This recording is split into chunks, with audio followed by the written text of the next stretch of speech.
Happy Friday afternoon. We're going to end our week with chapter 4 of Junie B. First Grader Dumb Bunny. Let's see what Junie B. is getting into now. This chapter is called Eggs and Sweaty and Other Stuff.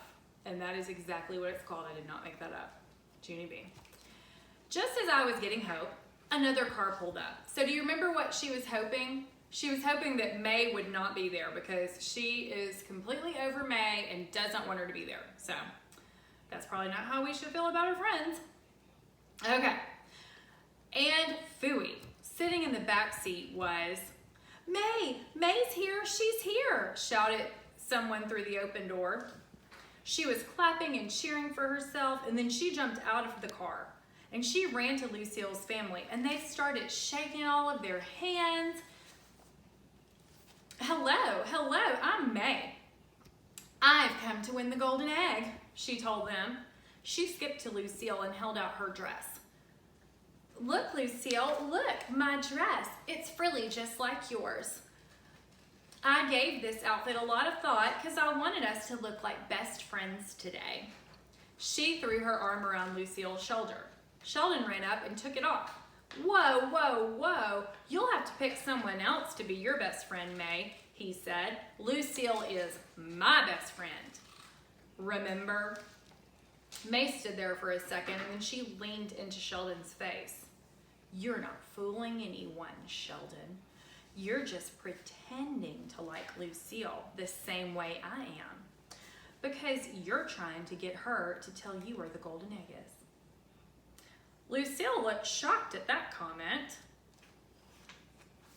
That is not true. Is it, Sheldon? You're not just pretending to like me, right? Because I told you before, I don't know where the golden egg is. My daddy hid it all by himself and he wouldn't let me peek. She glanced at her daddy, very annoyed.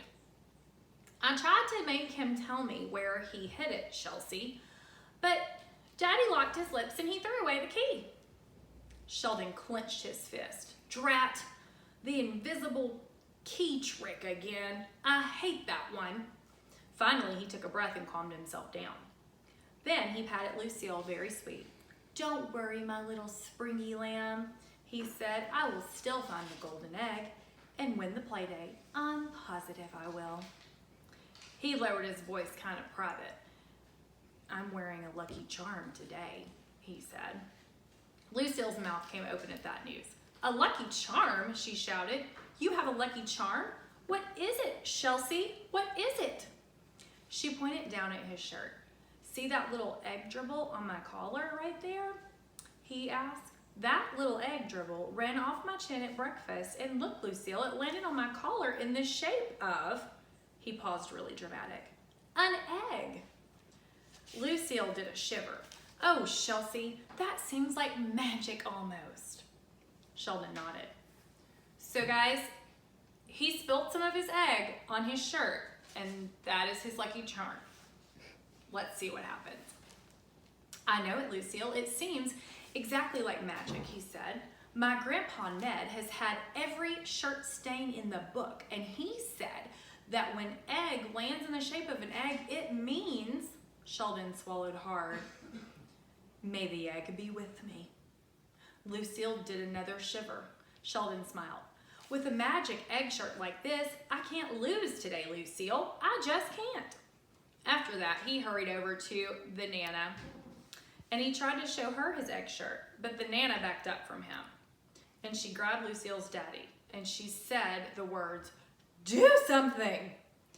Daddy cleared his loud throat. Boys and girls, may I please have your attention, he said. First, I would like to welcome you all to the party today. And Lucille hopped in front of him. Yes, welcome to my party, and welcome to my giant house. And welcome to my big, huge yard, too. And she bent down and touched the grass. See how perfect the lawn is cut, everyone, she said. It's because we have a real professional gardener. On account of rich people don't know the first thing about yard work, right, Daddy? Plus, rich people don't like to get our hands dirty. Everyone looked at Daddy's hands. He put them in his pockets, and Lucille kept on talking. And did everyone see my brand new expensive Easter dress, she asked. She spun around and flounced herself. This dress is made out of fancy, floaty chiffon. And fancy, floaty chiffon is as light as a feather, she said. She fluffed her flouncy skirt.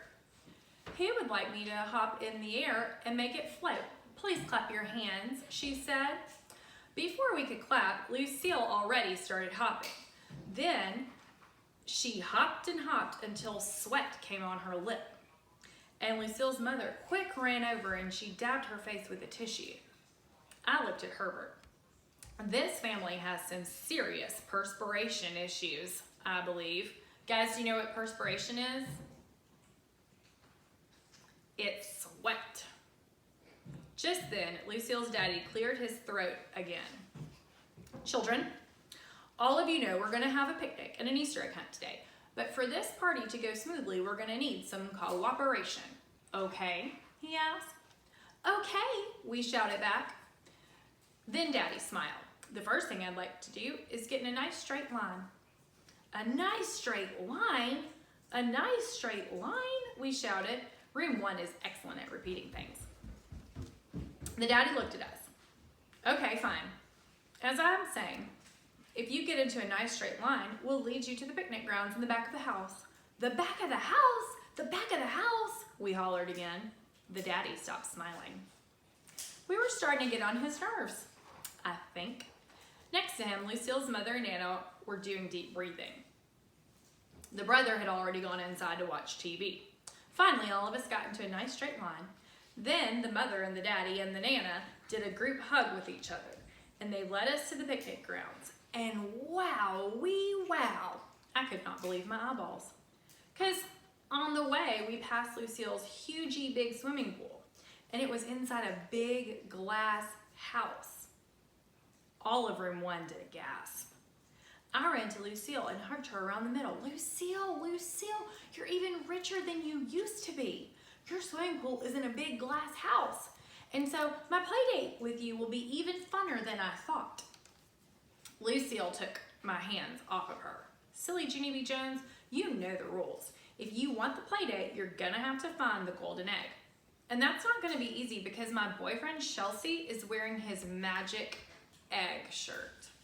You know, the one with the stains? She looked at Sheldon and she did a wink, and Sheldon winked back. May was watching that action. Hey, she grouched. That better not be a secret wink about a golden egg, because if you're winking about a golden egg, I'm telling. She poked Sheldon with her finger. I'm going to be watching every move you make, Sheldon Potts, she said. I'm going to be all over you like a cheap suit. I did a frown at that comment. I do not know what a cheap suit means exactly, but here is what I do know. For the first time in my life, May was right, I think. Whoever wanted to find the golden egg could not let Sheldon out of their sight. Okay, guys, that is a pretty funny chapter. What do you think could happen? What could Lucille do to solve the whole problem? And what does everybody want? All the kids at the egg hunt, they want to be able to swim in her swimming pool, right?